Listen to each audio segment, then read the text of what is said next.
O sol poente tingia o céu de Lisboa com tons de laranja e púrpura, mas no coração de João, a escuridão ainda reinava. Ele pisou no calçamento irregular da Rua Augusta pela primeira vez em 10 anos, o ar salgado do Tejo misturando-se ao cheiro de pastéis de nata das confeitarias próximas, e jurou que nunca mais fugiria. Mas ali, no meio da multidão de turistas e lisboetas apressados, um par de olhos castanhos o fixou, olhos que ele pensara ter enterrado para sempre no passado. E nesse instante, o mundo de João desabou como um castelo de cartas ao vento atlântico. João sentiu o coração martelar contra as costelas enquanto o homem se aproximava, o rosto marcado por linhas sutis que o tempo havia esculpido com gentileza. Miguel. O nome ecoou em sua mente como um sino rachado, trazendo de volta memórias que ele havia trancado a 7 chaves, noites roubadas no chiado, sussurros sob as estrelas do mirador da Senhora do Monte, e o adeus amargo sob a chuva que lavara suas promessas de amor eterno. João. És tu mesmo? Murmurou Miguel, a voz rouca carregada de incredulidade e algo mais, dor, talvez, ou o resquício de uma ferida nunca cicatrizada. João engoliu em seco, as palavras presas na garganta como espinhos. Como explicar que voltara não por escolha, mas por um telegrama frio: teu pai faleceu. Vem para a leitura do testamento. Mãe. E agora, ali estava Miguel, o tesouro que ele deixara para trás, vivo e real, desafiando o fantasma que João se tornara. A família de João sempre fora um enigma embrulhado em tradições portuguesas antigas, como os azulejos rachadas nas paredes da casa ancestral em Alfama. Seu pai, António, um pescador endurecido pelas ondas do Atlântico, e sua mãe, Maria, costureira de mãos calejadas que bordavam histórias nas toalhas de linho, haviam criado João e sua irmã mais velha, Ana, com o peso silencioso das expectativas. Seu homem, filho, dissera o pai uma vez, após flagrar o lento poesia de Fernando Pessoa em vez de jogar futebol na rua. João, com seus 15 anos e um coração que batia por rapazes em segredo, aprendera cedo a esconder-se atrás de sorrisos falsos e silêncios cúmplices. Aos 18, quando o rumor de sua orientação sexual vazou como fumaça de uma lareira mal vedada, graças a um vizinho fofoqueiro no bairro de Madragoa, a casa explodira em gritos. Monstro! Saia desta casa, rugira o pai, os punhos cerrados como redes vazias. A mãe chorara em silêncio, os olhos baixos, bordando um lenço que nunca terminara. João partira para Londres naquela noite, com uma mala surrada e o coração em farrapos, jurando nunca voltar. 10 anos depois, aos 28, João era um designer gráfico bem-sucedido em uma agência da City, mas o vazio o consumia como a neblina do Tamisa. O telegrama chegara como um raio: António morrera de um ataque cardíaco durante uma pescaria solitária, deixando para trás dívidas e segredos. Ana, agora casada e mãe de 2, implorara por sua presença na missa fúnebre. Ele mudou no final: João. Vem. Por mim. Relutante, ele comprara a passagem, imaginando um adeus rápido e impessoal. Mas Lisboa o recebera com braços abertos e garras afiadas, e agora Miguel estava ali, bloqueando sua fuga mais uma vez. Eles se sentaram em um café escondido na Travessa da Esperança, o aroma de café forte misturando-se ao sal do mar próximo. Miguel, aos 29, trabalhava como guia turístico, levando grupos de estrangeiros pelos becos labirínticos de Alfama, contando histórias de fado e revoluções com a mesma paixão que outrora dedicara a João. Eu soube do teu pai pelo jornal do bairro, disse ele, mexendo o açúcar no chá com uma colher que tilintava como um aviso. Sinto muito. Ele nunca foi fácil contigo. João baixou os olhos para a mesa de mármore rachada, traçando as veias com o dedo. Fácil. Ele me expulsou, Miguel. Como se eu fosse uma praga. A amargura transbordou, mas Miguel estendeu a mão, hesitante, tocando seus dedos. O contato foi elétrico, um fio vivo reconectando circuitos há muito dormentes. E eu? Tu me deixaste sem uma palavra, João. Pensei que tinhas vergonha de nós. A confissão pairou no ar como fumaça de incenso em uma igreja antiga. João recuou a mão, o peito apertado. Naquele tempo, o medo os separara: Miguel, filho de um dono de taberna conservador em Belém, e João, o herdeiro de uma linhagem de pescadores que viam o amor entre homens como um pecado contra o mar e Deus. Eles se conheceram aos 16, em uma festa de São João, quando fogos de artifício iluminaram o céu e seus olhares se cruzaram sobre uma pilha de manjerico. O primeiro beijo fora atrás de uma carroça de sardinhas assadas, apressado e doce como mel de rosmaninho. Mas o mundo de Lisboa nos anos 2010 ainda carregava ecos da ditadura, das marchas contra o casamento gay que dividiam as famílias. Quando o pai de João descobrira, através de um bilhete esquecido em um bolso, o ultimato veio: escolhe, a família ou isso. João escolhera fugir, arrastando Miguel para o abismo de um adeus não dito. Eu tinha medo, admitiu agora, a voz trêmula. Medo de te arrastar para o inferno comigo. Miguel sorriu tristemente, os olhos brilhando com lágrimas não derramadas. E eu esperei, tolo que sou. Anos. Até que a vida me obrigou a seguir em frente. Ele mencionou casualmente um namorado recente, um artista de rua de Porto, mas o tom era forçado, como se as palavras doessem ao serem pronunciadas. João sentiu uma pontada de ciúme irracional, misturada à culpa. Antes que pudesse responder, o telefone vibrou. Ana. Onde estás? A missa é em 1 hora, na sede de Lisboa. E há algo no testamento. Algo sobre ti e o avô. O avô. O nome de Manuel evocava imagens embaçadas, um homem alto, de bigode grisalho, que contava histórias de marinheiros e tesouros perdidos nas águas das Ilhas dos Açores, onde nascera. Manuel morrera quando João era criança, deixando apenas uma caixa de madeira trancada na casa de Alfama, que o pai sempre proibira de abrir. Tesouro da família, chamava António, com um riso amargo. Agora, com o pai morto, o que poderia haver ali? A sede de Lisboa erguia-se imponente sob o céu crepuscular, suas pedras góticas absorvendo as preces dos fiéis como esponjas antigas. João e Miguel entraram juntos, o incenso envolvendo-os como um véu. Ana, com o rosto inchado de choro, abraçou o irmão com força. Obrigada por vires. Ele queria que tu soubesses. A missa foi um borrão de latim e salmos, o padre entoando sobre a redenção enquanto João lutava contra as memórias, o pai arrastando-o para a igreja aos domingos, forçando-o a confessar pecados que nem compreendia. Após o enterro no cemitério dos prazeres, onde lápides de mármore contavam histórias de amores não ditos, a família reuniu-se na casa de Alfama. A casa era um relicário, paredes forradas de azulejos azuis representando cenas de naufrágios e amores impossíveis, o ar pesado com o cheiro de bacalhau seco e vinho do Douro. O advogado, um homem magro de óculos grossos chamado Sr. Oliveira, leu o testamento à luz de uma lâmpada de gás tremulosente. Dívidas, a casa para Ana, e então, ao meu filho João, deixo a caixa de Manuel, com instruções para que a abra apenas na presença de um guardião do tesouro. Se recusar, tudo reverte para a igreja. Murmúrios correram pela sala. Guardião. Que diabos é isso? Resmungou o tio Francisco, um viúvo rabugento de Setúbal. Ana empurrou a caixa de madeira escura para João, os dedos trêmulos. O pai disse que tinhas de encontrar alguém. Alguém de confiança. Os olhos de todos se voltaram para ele, e João sentiu o peso da herança como uma âncora. Foi então que Miguel, sentado no canto sombrio, pigarreou. Eu sou o guardião. O teu pai me contou, no leito de morte. Ele sabia, João. Sobre nós. O silêncio caiu como uma rede sobre peixes agitados.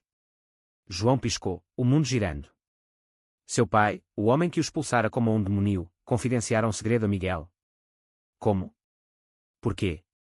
Miguel abriu a caixa com uma chave que tirou do bolso, revelando um maço de cartas amareladas, um medalhão de prata com a efígie de São Sebastião, o santo mártir, padroeiro dos amantes proibidos, e um diário encadernado em couro. O teu avô Manuel era como nós, explicou Miguel, a voz baixa. Ele amava o marinheiro dos Açores, João. Esconderam o amor por décadas, mas Manuel deixou isso para ti. O teu pai descobriu tarde demais, e isso mudou. Ele me procurou há meses, pedindo perdão indiretamente. Diz a João que o tesouro não é ouro, mas verdade. As cartas eram um portal para um passado velado, Manuel descrevendo encontros furtivos em ilhas vulcânicas, beijos sob cachoeiras quentes, e o tormento de uma sociedade que via o amor gay como uma maldição pior que as tormentas do Atlântico. Uma delas, endereçada a João pelo avô, lia: meu neto, se lês isto, sabes que o sangue corre mais profundo que o preconceito. Ama sem medo, como eu amei. Lágrimas quentes escorreram pelo rosto de João, misturando-se à poeira das páginas. A família observava, atonita, Ana soluçava, o tio Francisco desviava o olhar envergonhado, e a mãe, Maria, finalmente ergueu a cabeça. Eu sabia do teu avô, confessou ela, a voz frágil como porcelana. E do teu pai? Ele lutou contra si mesmo por ti. Perdoa-nos. Mas o perdão não veio fácil. Naquela noite, enquanto a família se dispersava, João e Miguel caminharam pelas escadarias íngremes de Alfama, o fado de janelas abertas como lamentos de amantes separados. Por que não me disseste antes? Perguntou João, parando sob um candeeiro de ferro forjado que lançava sombras dançantes. Miguel se virou, os olhos flamejando à luz amarelada. Porque tu fugiste, João. E eu? Eu tive medo de que o passado nos destruísse de novo. Eles estavam perto demais, o ar carregado de eletricidade não dissipada. João estendeu a mão, traçando a linha do maxilar de Miguel, e o mundo pareceu pausar. O beijo veio devagar, hesitante, como o primeiro gole de um vinho envelhecido, doce, complexo, carregado de anos de saudade. No entanto, o idílio foi interrompido por um sussurro urgente de Ana, que os encontrou na esquina. João, o tio Francisco está furioso. Ele quer contestar o testamento, diz que isso é propaganda do diabo e que a casa deve ir para ele, não para ti e tuas aberrações. O conflito irrompeu como uma onda quebrando na costa. Francisco, com sua mentalidade enraizada nas velhas tradições saloias, via o testamento como uma afronta pessoal. Teu avô era um homem de bem. Isso é mentira, gritou ele na manhã seguinte, reunindo primos e tias na sala de jantar, onde o cheiro de pão fresco contrastava com a tensão azeda. Maria defendeu o filho pela primeira vez, sua voz ganhando força. Basta, Francisco. O sangue é o sangue. Manuel escolheu João por uma razão. A batalha legal começou, com audiências no Tribunal de Lisboa onde advogados citavam leis de herança e direitos civis, e quando as lutas maiores pela igualdade em Portugal desde a legalização do casamento gay em 2010. João, apoiado por Miguel, mergulhou nos diários do avô, descobrindo não só amor, mas uma rede de aliados, um primo distante em Coimbra que ajudara Manuel a esconder cartas, uma tia em Évora que bordara símbolos secretos em lençóis. Cada revelação era um tijolo na muralha contra o preconceito familiar. Mas o stress corroía, noites insones em que João questionava se valia a pena lutar por uma herança manchada de dor, e Miguel, dividido entre o humor renascido e o medo de outra perda. Um ponto de virada veio durante uma visita aos Açores, onde João viajou para rastrear o marinheiro de Manuel, agora um idoso chamado Raul, vivendo em uma casinha de pedra em São Miguel. O voo sobre o Atlântico foi turbulento, espelhando a alma de João. Raul, com olhos turquesa desbotados pelo tempo, recebeu-os com chá de camomila e histórias. Teu avô era minha âncora, disse ele, mostrando fotos amareladas de dois rapazes rindo em praias de lava negra. O amor nos salvou das tempestades. Mas ali, em meio às flores de hortênsias roxas, João recebeu uma ligação. Francisco havia vazado as cartas para um jornal sensacionalista de Lisboa, rotulando a família como um escândalo gay ancestral. A manchete, herança amaldiçoada, segredos sodomitas de Alfama. O escândalo explodiu como um petardinho de São João. Amigos de infância de João o bombardearam com mensagens de julgamento, vizinhos cochichavam nas escadarias, e até Ana hesitou, pressionada pelo marido conservador. Eu te apoio, mas... As crianças, murmurou ela. Isolado, João confrontou Miguel em um penhasco vulcânico, o vento uivando como banchés. Talvez devêssemos parar. Isso está destruindo tudo. Miguel o puxou para si, os lábios roçando sua orelha. Não. O tesouro não é só o passado, João. É nós. Lutamos juntos, ou morremos sozinhos. De volta a Lisboa, o clímax se desenrolou na audiência final no Palácio da Justiça, sob o olhar vigilante da estátua de Camões. Francisco testemunhou com veemência, citando versos bíblicos torcidos, mas João subiu ao estrado, o medalhão de São Sebastião no peito como um talismã. Meu avô amou apesar do medo. Meu pai aprendeu tarde demais. Eu amo sem remorsos. Sua voz ecoou, e o juiz, uma mulher de meia-idade com olhos bondosos, citou precedentes de direitos LGBTQ+ em Portugal. A herança é de João. Caso encerrado. A vitória foi agridoce. Francisco partiu furioso, cortando laços, mas Maria abraçou o filho abertamente pela primeira vez, sussurrando, teu pai te amava, à sua maneira. Ana, fortalecida, prometeu apoio incondicional. E Miguel? Na noite da decisão, eles subiram ao castelo de São Jorge, as luzes da cidade espalhando-se como estrelas caídas. Casamo-nos? Perguntou Miguel, de joelhos no gramado úmido de orvalho. João riu através das lágrimas. Sim. Para sempre. Anos depois, a Casa de Alfama tornou-se um refúgio para jovens LGBTQ+ de Portugal, com as cartas de Manuel expostas como testemunho de resiliência. João e Miguel adotaram um menino de olhos curiosos, ensinando-lhe que o amor é o maior tesouro, não de ouro, mas de corações valentes. E sob o sol eterno de Lisboa, eles dançavam fado moderno, transformando lamentos em hinos de vitória. O eco da vitória no tribunal ainda ressoava nas paredes de azulejos da casa em Alfama quando João acordou com o som distante de gaivotas brigando pelo peixe fresco no mercado da Ribeira. Era uma manhã de outono, o ar fresco carregado com o aroma de castanhas assadas das ruas abaixo, e pela primeira vez em décadas, a casa parecia viva, não um mausoléu de segredos, mas um lar renascido. Miguel dormia ao seu lado, o peito subindo e descendo em ritmo pacífico, o braço possessivo sobre a cintura de João como se temesse que o sonho se dissolvesse ao amanhecer. João sorriu, traçando com o dedo o contorno da tatuagem desbotada no ombro de Miguel, uma âncora entrelaçada com uma rosa dos ventos, símbolo de seus dias de juventude navegando sonhos impossíveis no Tejo. Mas a paz era frágil, como o vidro de uma lâmpada de Murano. Enquanto preparava o pequeno almoço, ovos mexidos com chouriço e pão de milho torrado. O telefone tocou com insistência. Era o editor do jornal que publicara o escândalo. Sr. Oliveira, precisamos de uma entrevista exclusiva. A história de Manuel está viralizando. Pode ser um livro, um documentário. João hesitou, o espeto na mão tremendo ligeiramente. A exposição o aterrorizava. Ele vira o ódio online, os comentários venenosos de trolls anónimos e quando os gritos do pai anos atrás. Não sei, murmurou ele. Ainda estou processando. Miguel, agora acordado e de robe, aproximou-se por trás, beijando sua nuca. Pensa bem. Pode ajudar outros, como o avô queria. A decisão pairava sobre eles como uma nuvem passageira enquanto caminhavam pelo bairro alto naquela tarde, as ruas estreitas pulsando com o ritmo de grafites coloridos e bares de fado que começavam a encher-se de clientes precoces. Lisboa, a cidade das sete colinas, sempre fora um paradoxo, berço de exploradores que conquistaram oceanos, mas também de inquisições que queimavam diferenças. Aqui, João sentira o primeiro gosto de aceitação, em noites clandestinas nos anos de adolescência, quando clubes escondidos no cais do Sodré ofereciam refúgio para almas como a sua. Mas o preconceito persistia, disfarçado em olhares enviesados ou piadas disfarçadas de humor. Enquanto passavam por uma praça onde um grupo de ativistas distribuía folhetos pela Marcha do Orgulho, uma voz familiar cortou o ar. João. Miguel. Meu Deus, quanto tempo! Era Sofia, a melhor amiga de Ana da universidade, agora uma advogada de direitos humanos com cabelos curtos tingidos de roxo e um sorriso que iluminava como faróis do Cabo da Roca. Ela os abraçou efusivamente, ignorando os olhares curiosos dos transeuntes. Ouvi sobre o testamento. Incrível. Vocês são heróis modernos, tipo os amantes de Sodoma mas com final feliz. Riram, mas o riso de João era forçado. Sofia representava o mundo exterior, onde sua história se tornava commodity. Estamos pensando em contar tudo, confessou Miguel, e Sofia bateu palmas. Perfeito. Eu ajudo. Mas cuidado, há abutres por aí. Rumores de que o teu tio Francisco está tramando algo com um primo distante. O nome de Francisco ainda azedava como vinagre mal fermentado. Após a audiência, ele desaparecera para Setúbal, enviando apenas cartas frias de deserdado, cheias de referências bíblicas que João queimava na lareira sem ler. Mas agora, sussurros chegavam. Francisco reunira aliados familiares, questionando a autenticidade das cartas de Manuel, alegando falsificação para manchar o nome da família. Naquela noite, durante um jantar improvisado com Ana e sua família, sopa de peixe fumegante e salada de órgãos frescos, o confronto irrompeu. O marido de Ana, Pedro, um engenheiro prático de Alcântara, franziu a testa ao ver as cartas sobre a mesa. Isso é perigoso, João.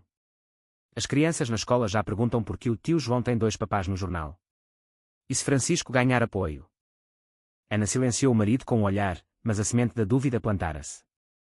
João sentiu o peito apertar, recordando as noites em Londres onde se isolara em apartamentos frios, evitando laços por medo de rejeição. Talvez devêssemos manter privado, sugeriu ele, mas Miguel balançou a cabeça. Não. O silêncio nos matou antes. Agora, falamos. A discussão escalou, pratos tilintando como sinos de alarme, até que Maria, quieta até então, ergueu a voz. Basta. Eu enterrei segredos por demais tempo. O teu avô, João, ele sofreu calado, e isso o consumiu. Não repitas. Seus olhos, envelhecidos mas fieros, encontraram os de João. Eu te amo, filho. Como és. As palavras foram um bálsamo, mas o conflito familiar fervia sob a superfície como o caldo de um caldeirão. Dias depois, uma carta chegou. Francisco convocava uma reunião de família, em uma quinta nos arredores de Sintra, sob pretexto de reconciliação, mas com termos claros, renuncia à herança ou escândalo ampliado. João e Miguel debateram até altas horas, o vinho do Alentejo fluindo como conselhos não pedidos. É uma armadilha, disse Miguel, traçando mapas imaginários na mesa com o dedo. Mas se não formos, ele nos pinta como covardes. João concordou, o coração dividido entre raiva e um anseio infantil por aceitação. A viagem a Sintra foi uma odisseia de curvas sinuosas, a neblina da serra envolvendo o carro como véus de noiva esquecidos. A quinta era um palácio decadente, com torres de conto de fadas e jardins de camelias murchas, e quando as ruínas românticas de Essa de Queiroz. Francisco esperava na sala de entrada, flanqueado por primos carrancudos e uma tia devota que segurava um rosário como arma. Bem-vindos, hereges, zombou ele, o tom viscoso como moado. A reunião era um tribunal improvisado, acusações voaram como flechas, questionando a sexualidade de Manuel com base em provas forjadas, uma carta supostamente de um padre afirmando que o avô era possuído. João sentiu a baile subir, mas Miguel interveio, voz calma como o mar em calmaria, vocês falam de família, mas esquecem o amor. Manuel escreveu com o coração, não com mentiras. O clímax veio quando João, tremendo de fúria, abriu o medalhão de São Sebastião, revelando uma miniatura, Manuel e Raul, jovens e radiantes, gravados em marfim. Isto não mente, declarou ele. Gritos ecoaram, mas uma prima mais jovem, Clara, uma estudante de arte de 20 anos com piercings e cabelos azuis, rompeu o silêncio. Chega. Eu sou bi, e ninguém me julga. Apoio João. O cisma familiar rachou como uma taça de cristal, alguns saíram batendo portas, mas outros ficaram, lágrimas misturando-se a abraços hesitantes. De volta a Lisboa, o incidente fortaleceu o laço entre João e Miguel, mas trouxe novos desafios. Sofia organizou uma leitura pública das cartas no Lux, um clube noturno icônico do Bairro Alto, transformado em espaço cultural para a noite. A multidão era eclética, ativistas com bandeiras arco-íris, idosos curiosos do bairro, e até repórteres de jornais progressistas como o Público. João subiu ao palco, o microfone frio em suas mãos suadas, e leu em voz alta, no silêncio das noites açorianas, encontrei um amor que o mar invejava. Aplausos irromperam como ondas, mas no meio da multidão, João avistou um rosto familiar, o ex-namorado de Miguel de Porto, agora um repórter freelance com olhos ressentidos. Parabéns pelo show, disse ele depois, o tom cortante.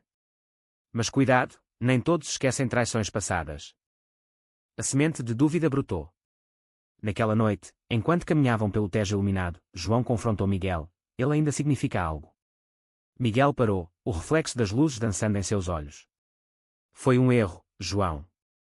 Após tu partires, eu quebrei. Mas tu és meu lar. O beijo que se seguiu foi feroz, uma afirmação contra fantasmas, mas o veneno da insegurança persistia. Enquanto isso, o projeto do refúgio avançava. João reformava a casa de Alfama com a ajuda de doadores, transformando quartos em espaços de aconselhamento e arte. Mas um contratempo surgiu, um vizinho conservador, Eco de Francisco, processava por ruído moral, alegando que o centro atrairia elementos indesejáveis. O stress culminou em uma briga feia entre João e Ana, quando ela hesitou em doar dinheiro devido às pressões do marido.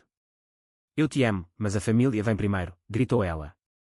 João saiu batendo a porta, correndo para os braços de Miguel sob a chuva torrencial de novembro.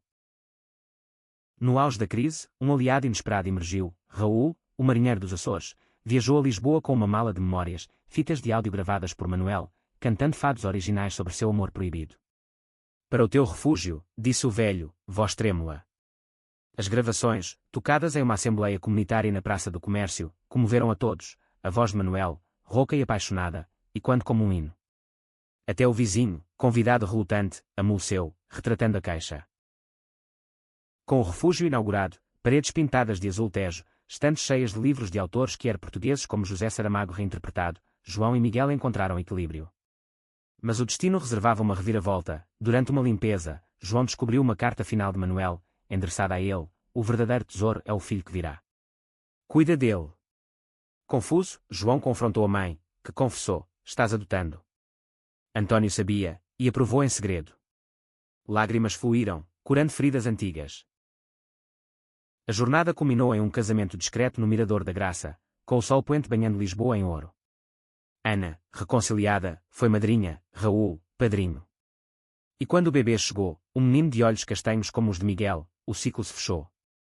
O tesouro da família não era passado, mas futuro, amor resiliente, florescendo contra ventos adversos. A neve rara de dezembro caía sobre Lisboa como confetes esquecidos de um carnaval distante, cobrindo os telhados de Alfama com um manto branco que suavizava as arestas da cidade eterna. João observava da janela da casa reformada, o vapor do chá de limão embaçando o vidro, enquanto Miguel ninava o pequeno Tomás no colo, murmurando uma canção de ninar açoriana que Raul lhes ensinara. O bebê, com 6 meses de vida e um tufo de cabelos negros, gorgolejava em resposta, os olhos inocentes refletindo as luzes da árvore de Natal improvisada, enfeitada com conchas do Tejo e medalhões de São Sebastião. Ele tem o teu sorriso, disse Miguel, erguendo o olhar com uma ternura que ainda desarmava João. E a tua teimosia, espero. O refúgio LGBTQ+ da casa, batizado de Tesouro Escondido, pulsava com atividade mesmo na véspera de Natal. Voluntários como Clara, a prima rebelde, organizavam um jantar comunitário, mesas compridas na sala principal, cobertas de laços vermelhos, com pratos de bacalhau à brasa e rabanadas douradas. Vozes se misturavam, risos de jovens fugidos de famílias provincianas, conselhos sussurrados a casais idosos redescobrindo o amor após viuvez. João circulava, o coração inchado de orgulho, mas uma sombra pairava, a ausência de Maria. Desde a adoção de Tomás, ela visitava esporadicamente, alegando artrite nas mãos de costureira, mas João sabia a verdade, o fantasma do marido aprendia, e o escândalo de Francisco ainda ecoava em sussurros de vizinhos. Naquela tarde, enquanto decorava o presépio com figuras de barro de Coimbra, o menino Jesus ao lado de um anjo com asas arco-íris, a porta bateu com urgência. Era Sofia, desgrenhada e excitada, agitando um envelope. Notícias. O documentário sobre Manuel está financiado pela RTP. E adivinha? Francisco quer se redimir, escreveu uma carta pedindo tréguas. João franziu a testa, o cheiro de cera de vela misturando-se à dúvida. Tréguas. Após anos de veneno. Parece armadilha. Miguel, embalando Tomás, interveio, lê. O Natal é para milagres, não. A carta era manuscrita, a caligrafia trêmula de Francisco, eu errei, João. Após a morte da minha esposa, reli as cartas de Manuel e vi meu orgulho como um naufrágio. Venha ao jantar, se me aceitares. Lágrimas borraram a tinta quando João a mostrou a Ana, que chegou logo depois com Pedro e as crianças. Ele mudou, disse ela, voz suave. Como o pai mudou por ti. A família, outrora rachada, começou a se recompor como um mosaico de azulejos quebrados. O jantar foi um turbilhão de emoções. A mesa gemeu sob o peso de iguarias, pernil assado com castanhas, salada de grão de bico e coentros, vinhos de dão espumantes. Quando Francisco entrou, curvado e grisalho, o silêncio caiu como uma cortina. Ele parou na porta, olhos baixos, um embrulho nas mãos, uma manta bordada por sua falecida esposa, com padrões de âncoras e rosas. Para o pequeno, murmurou, estendendo-a a Miguel. Tomás, no colo de João, esticou as mãozinhas, e o gelo quebrou. Abraços hesitantes se seguiram, histórias fluíram como o vinho. Francisco confessou ter consultado um terapeuta em Setúbal, confrontando sua homofobia enraizada na educação rígida de pescador. Eu via no teu pai o meu próprio medo, admitiu. Perdão, se merecer. Mas o perdão era uma estrada sinuosa, cheia de curvas inesperadas. Na manhã de Natal, enquanto a família abria presentes sob a árvore, livros de poesia para João, um colar de conchas para Miguel, um telefonema de Raul abalou o idílio, o testamento de Manuel tem mais. Uma ilha pequena nos Açores, deixada para ti, João. Mas contestada por herdeiros distantes. A ilha, Ilhéu de Vila Franca, um paraíso de águas turquesas e falésias negras, era o santuário secreto de Manuel e seu amor, onde haviam se refugiado em verões proibidos. Agora, primos gananciosos de Ponta Delgada a reivindicavam para turismo de luxo, alegando que um gay não merece tal herança. A notícia injetou adrenalina no pós-natal. João e Miguel voaram para os Açores, deixando Tomás com Maria, que finalmente abraçara o papel de avó com fervor. O arquipélago os recebeu com ventos quentes e o perfume de ananases maduros, mas a ilha era um campo de batalha, cartazes de protesto pela preservação colidiam com anúncios de resorts. Os primos, liderados por um primo ambicioso chamado Vasco, um corretor de imóveis com sorriso de tubarão, os esperavam na doca de Vila Franca do Campo. Bem-vindos, herdeiros do escândalo, zombou Vasco, gesticulando para a ilha como um troféu.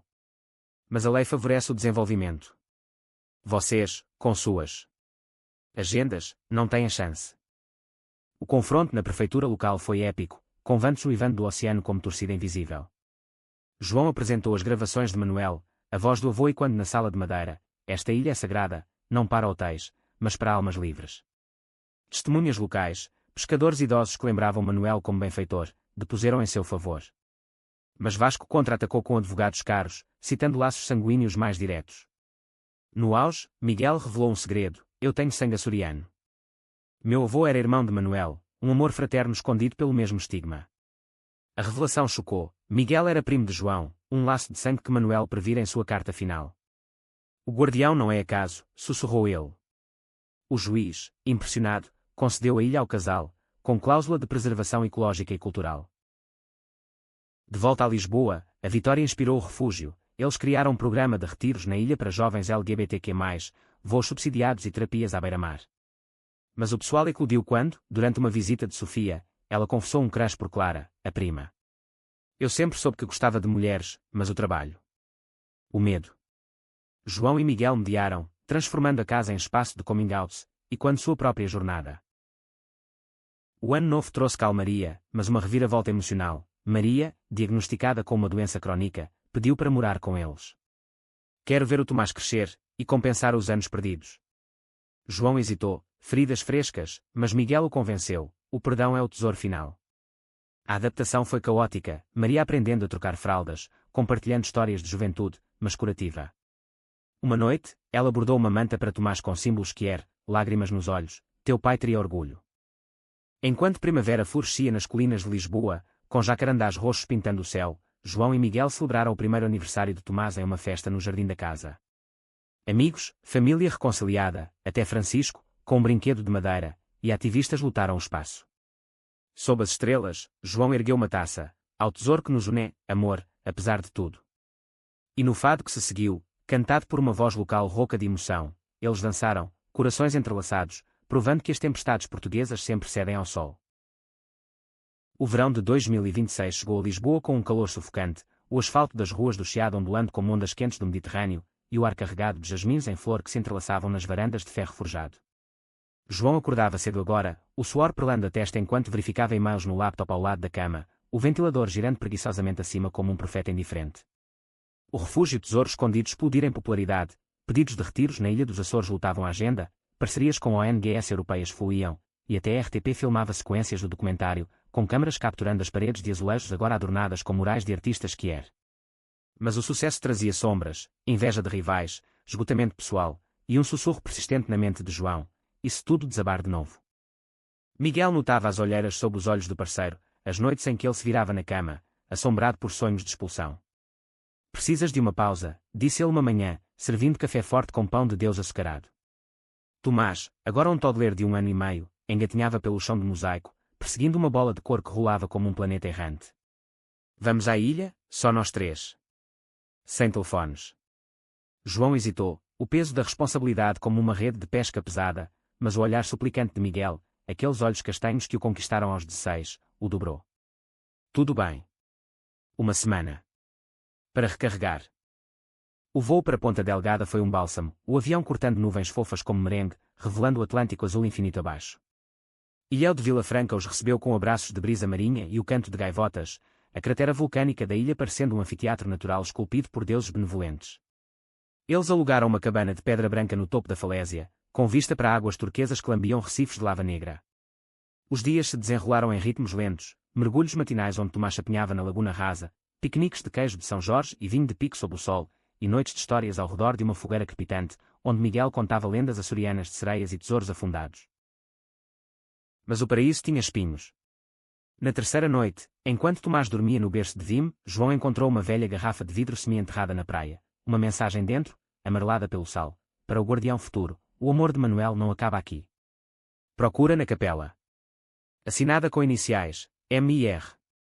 O coração de João acelerou, era de seu avô. Eles subiram à capela abandonada no cume da ilha ao amanhecer, o sol nascente tingindo as pedras de ouro rosado. Dentro, sob o altar empoeirado, uma placa solta revelava um compartimento, um colar de ouro com pingente de uma chave, e um mapa desenhado à mão marcando coordenadas subaquáticas. O tesouro final, sussurrou Miguel, os olhos brilhando. Não ouro, mas relíquias do amor deles, joias, cartas, talvez um diário de Raul. A excitação os impulsionou a contratar um mergulhador local, um homem chamado Bento com cicatrizes de tubarão e riso fácil. Mas o mergulho trouxe perigo, correntes fortes puxaram o equipamento, e João, assistindo da praia, viu bolhas agitadas na superfície. Miguel, gritou ele, mergulhando impulsivamente, o pânico cegando-o como névoa. Ele alcançou o parceiro a tempo, ajudando-o a emergir, tossindo água salgada. Na costa, abraçados na areia quente, o medo se transformou em gratidão feroz. Nunca mais sem ti, murmurou João, beijando-o com sal nos lábios. O tesouro recuperado, uma caixa impermeável com anéis de noivado gravados com datas, poemas em papel encerado, e uma foto de Manuel e Raul dançando sob a lua, selou o momento como sagrado. De volta a Lisboa, revigorados, eles integraram as relíquias ao Museu Improvisado do Refúgio, atraindo visitantes de toda a Europa. Mas o retorno trouxe confrontos. Sofia e Clara anunciaram o noivado, pedindo a João para ser padrinho, mas uma briga eclodiu quando Clara revelou que Francisco se opunha, ainda resquícios de preconceito. Ele diz que é contra a tradição, reclamou Clara ao telefone. João, furioso, confrontou o tio em um café de Belém, pastéis de nata intocados entre eles. Tu pediste perdão, mas agi como hipócrita. Francisco baixou a cabeça, admitindo, o velho fala mais alto às vezes. Mas estou tentando, venho a terapia. A conversa, tensa mas honesta, plantou sementes de cura mais profunda.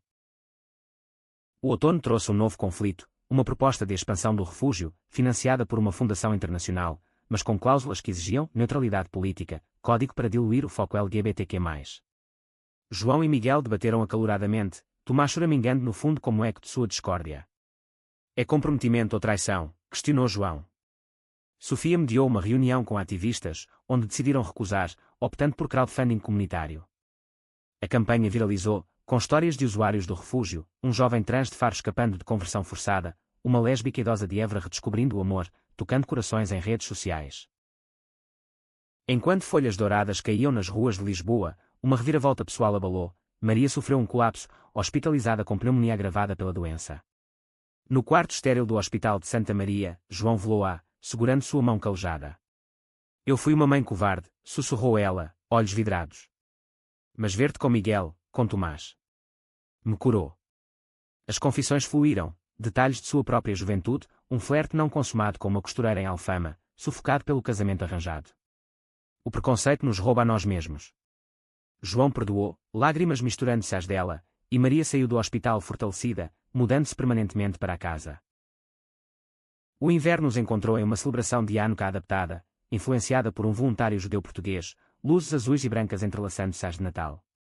Francisco apareceu, trazendo um presente para Tomás, um barco de madeira esculpido à mão. Para navegar sem medo, disse, e pela primeira vez, abraçou João sem hesitação. O refúgio, agora um farol, hospedava um retiro de inverno com fados Kier e workshops de autoaceitação.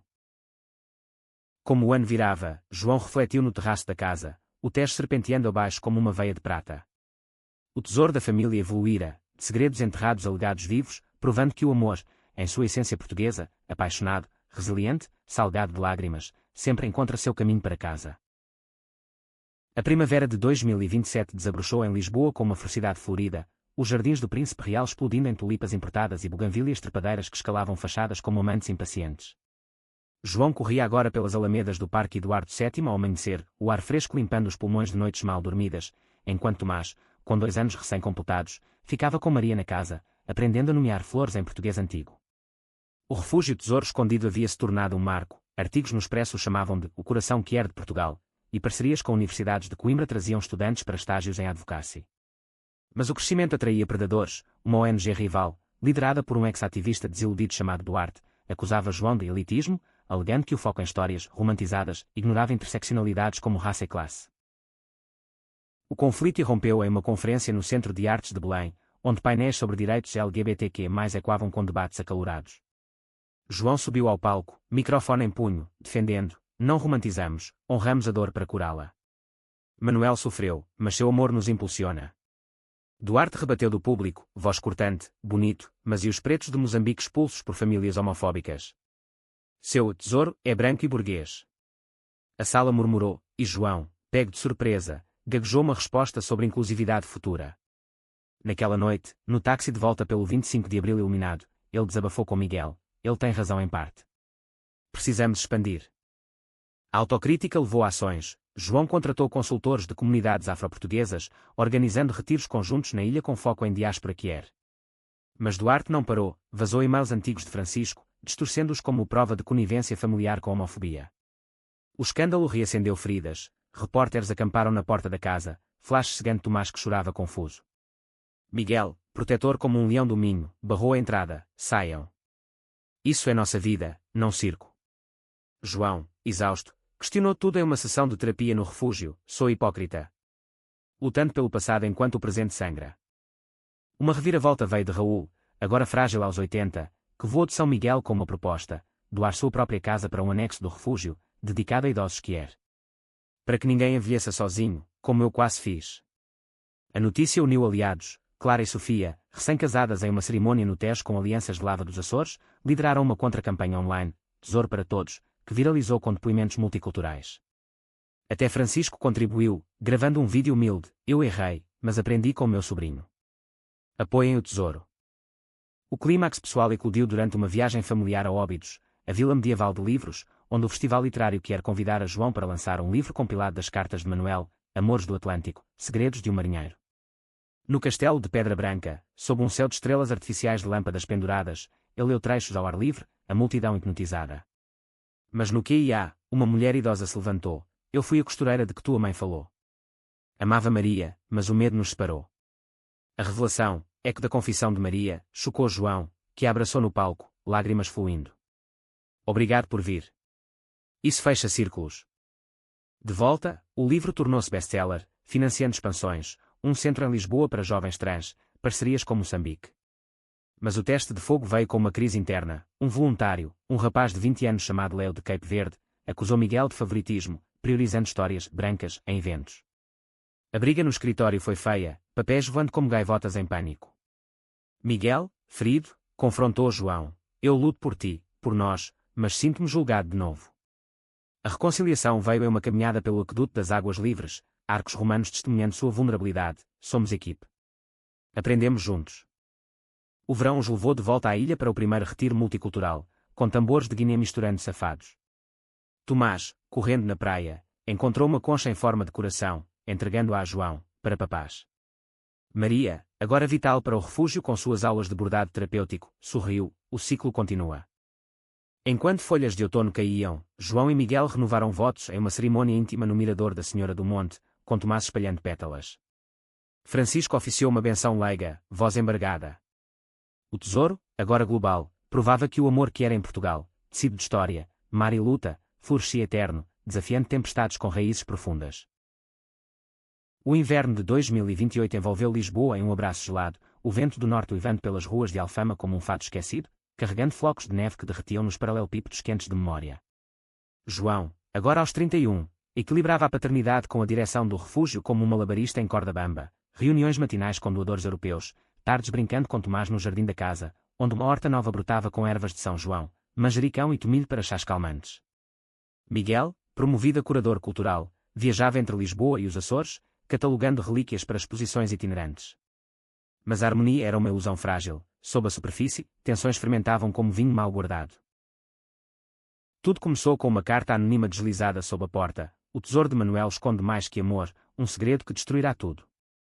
Encontre na Sé, altar lateral. João riu inicialmente, atribuindo a um troll online, mas o medo rastejou como era nas paredes. Paranoia pós-escândalo, diagnosticou Sofia durante um almoço no Time Out Market, saboreando croquetes de bacalhau. Mas Miguel insistiu, melhor checar. Fantasmas não descansam quietos. Eles foram à Sé de Lisboa naquela tarde chuvosa, o eco de passos misturando-se ao gotejar das gárgulas. No altar lateral, dedicado a São Sebastião, uma inscrição desbotada sob uma placa, para o neto, a chave abre não ouro, mas verdade familiar. A chave do colar de Manuel, que João carregava no pescoço, encaixou perfeitamente em uma ranhura escondida. Dentro, um envelope selado com cera vermelha, documentos amarelados revelando que António, o pai de João, não era filho biológico de Manuel, mas adotado, um segredo para proteger o clã de um escândalo maior. Manuel tivera um caso com o marinheiro Raul anos antes do casamento oficial, e António era fruto de uma gravidez anterior, de uma amante fugidia das ilhas. Eu casei por dever, mas amei Raul em segredo, confessava Manuel. António soube no leito de morte, e perdoou, pedindo que tu, João, carregues o legado sem ódio. O choque foi um terremoto. João confrontou Maria naquela noite, a cozinha iluminada por uma única lâmpada que tremia como sua voz. Por que esconder? Isso muda tudo. Maria chorou, mãos torcendo um pano de prato. Teu pai pediu silêncio. Ele lutou para ser normal, mas no fim, aceitou as raízes. Queria que tu soubesses pelo amor, não pela dor. Tomás, sentindo a tensão, agarrou as pernas de João, balbuciando, papa calmo. Miguel mediou, abraçando-os. Isso não destrói, enriquece. Somos tecidos de histórias complexas. Mas o segredo vazou, talvez por um voluntário curioso, ou inveja de Duarte. Jornais sensacionalistas estampavam, escândalo no tesouro, bastardo e amantes proibidos. A família rachou novamente. Francisco, chocado, questionou sua própria linhagem, enquanto Ana, grávida de novo, implorou privacidade. Não aguento mais manchetes, disse ela, voz embargada. João, devastado, considerou fechar o refúgio, mas Raul telefonou dos Açores. Vem cá, rapaz. A ilha cura o que Lisboa fere. O retiro emergencial foi catártico. Sob cachoeiras fumegantes de São Miguel, João mergulhou, literal e metaforicamente, emergindo com resolução. Eles transformaram o escândalo em narrativa, uma exposição, raízes escondidas, com os documentos ao lado de arte de Tomás, rabiscos infantis de famílias multicoloridas. A abertura no mato atraiu multidões, ativistas e céticos convertidos. Duarte até apareceu, estendendo a mão. Eu exagerei. Vamos colaborar. O clímax veio com o nascimento do filho de Ana, batizado Manuel em homenagem. Na maternidade, sob luzes fluorescentes, João segurou o bebê, lágrimas caindo, o ciclo renasce. Maria, ao lado, sussurrou, teu pai sorriu lá em cima. Enquanto primavera voltava, o refúgio expandiu para o continente africano, com missões em Luanda. João e Miguel, de mãos dadas no Tejo, viram Tomás correr livre. O tesouro final. Uma família não de sangue perfeito, mas de corações forjados no fogo da verdade, eterna, como o oceano que banha Portugal.